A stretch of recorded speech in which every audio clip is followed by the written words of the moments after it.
Right, here we've got a house, and we're going to turn it into more of a house party by putting an inner shadow on it. Now that is an SF symbol, which we can treat like an image that has transparency, because we're going to be using the transparency to drive the inner shadow for this implementation.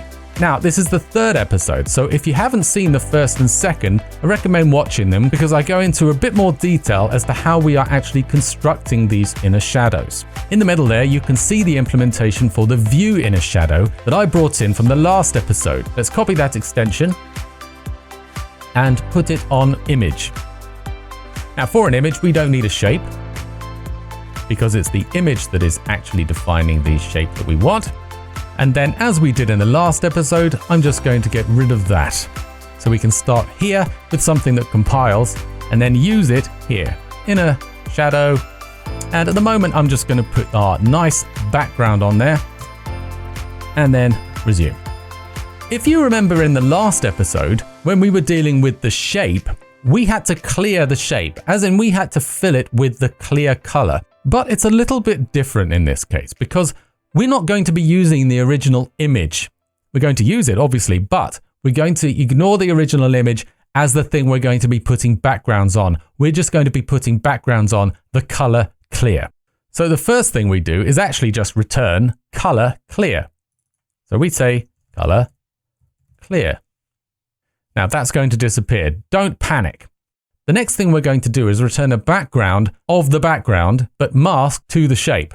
So we say background, mask to ourselves. There's our nice background masked to the image. And as you can see, it's taking into account the transparency already. So this is terrific. The next thing we'll do is put in the blend mode, just as we did for the last implementation. Blend mode, multiply. And below that, we've got our inner shadow. So let's just grab this because we do actually need something very similar to this. So we'll grab this. We don't have a shape. So we delete that and we can get rid of that one. And then after this, we basically say that that color is masked to self. And this white is also masked to self before we blur it. That should be enough to give us our inner shadow implementation. But does it work when we put a dark background on it? And the answer is no. So let me show you this. Background, color, white, 0.1, ignores safe areas. Right, and as you can see, the blur is escaping. So we need to mask it one more time. Mask self. And there's an implementation that works, okay? This one is going to give us what we need. And we can change the offset to, say, 3,3. And I'm happy with that. But if you count, we are using 1, 2, 3, 4 masks.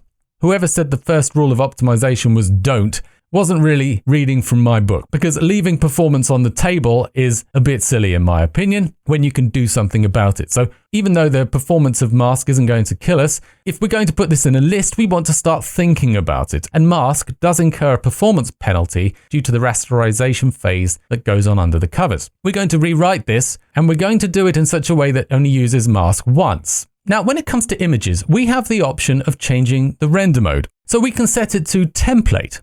What it means is that the foreground color will affect the color of that image. And we can use that to our benefit. So instead of using masks all over the place, we can actually use different colored template images to do it for us. So what we'll do is we'll create a template image first. So we'll say, let template image equal to self rendering mode template. And then of course we have to return this. So now we've got our template image, which we can use to colorize.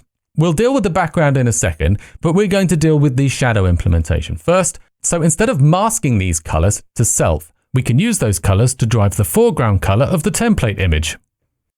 Template image, foreground color, and then we just replace mask with right parenthesis, like that. Okay.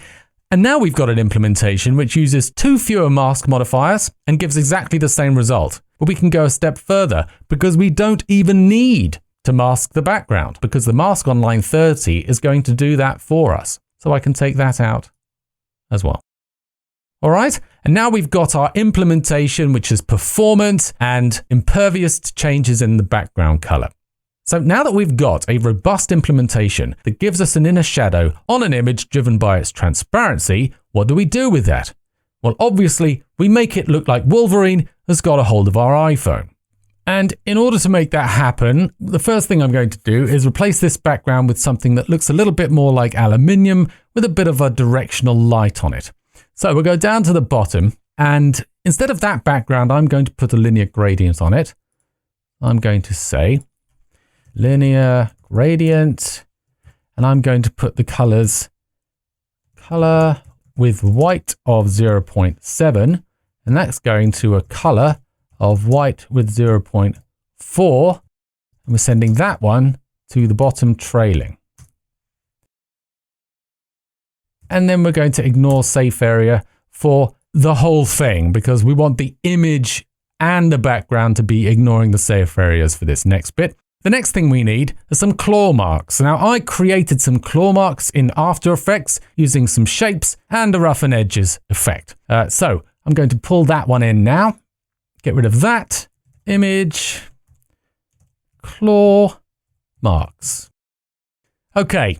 So there are my lovely claw marks, and we're going to give them some depth. So let's put an inner shadow on them first. That is, after all, what we're here for. So inner shadow, and we're going to say that the background is an RGB8 value of 200, 0, 0. Nice and dark red color. And there's our inner shadow, and let's just change the parameters on that inner shadow a bit. I'm going to say the radius is 10. The opacity is 0.8, and the offset is just in the X direction of 5. All right, that looks pretty good. And honestly, we could stop here, but this is code slicing, and we don't know when to stop around here. So I'm going to add some extra shadows to this to give the edges of this thing some highlights and lowlights to really make it look like that metal has been peeled back by the attack. The advantage we have here is that the native shadow implementation also takes into account the alpha of the image. So we don't have to worry about doing anything fancy. We can just put some shadow coloring on either side. Okay, so let's start off with a highlight. So shadow color with a color with 0.8 white, a radius of 5, an X offset of -6, and a Y offset of -2. And now we need a low light on the right hand side, so that's going to have a white of 0.2, same radius, but with the opposite offset. Then we need a wider radius to blend it a bit. So we need another low light here with 0.4, a radius of 10, an X offset of 10, and a Y offset of 5. And then finally, another highlight, 0.75, an X offset of -10, and a Y offset of -5. And now that's looking nice and dangerous. We can just rotate it a little bit to give it a bit more visual interest and be more faithful to the lighting we've got on our background. Rotate 10 degrees. And okay, I might have added the sound effect, but you get the idea.